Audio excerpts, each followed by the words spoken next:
ثواب سجدة الشكر. عرفنا 5 فوائد وآثار. ثوابها شنو؟ يلخصها الإمام الصادق برواية: ثواب سجدة الشكر.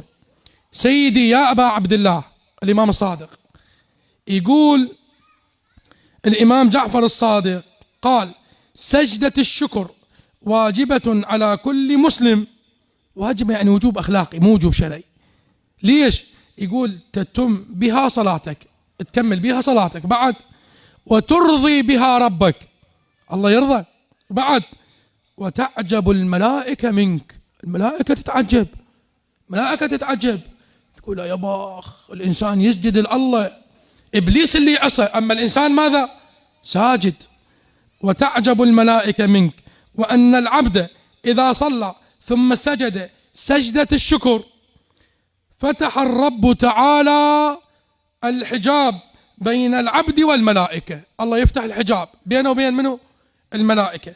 فيقول يا ملائكتي، الله يقول يا ملائكتي انظروا إلى عبدي أدى قربتي وأتم عهدي، صلاة عهد من عهد الله، فرائض طاعات، وأتم عهدي، ثم سجد لي شكرا على ما أنعمت عليه. خلي بالك وياي، ملائكتي ماذا له؟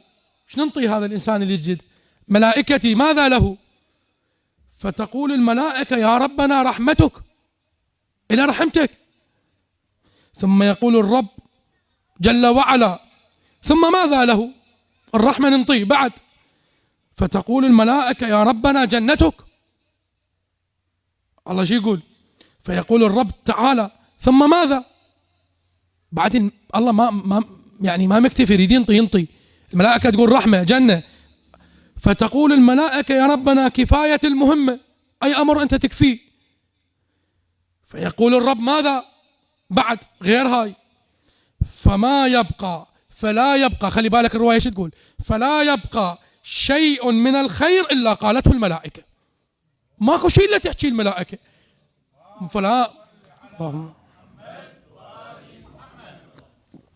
يبقى شيء من الخير إلا قالت، يعني قد مليون عدت الملائكة ألف والله ما أدري، هيك الرواية تقول فلا يبقى شيء من الخير إلا قالته الملائكة. فيقول الله تعالى يا ملائكتي ثم ماذا؟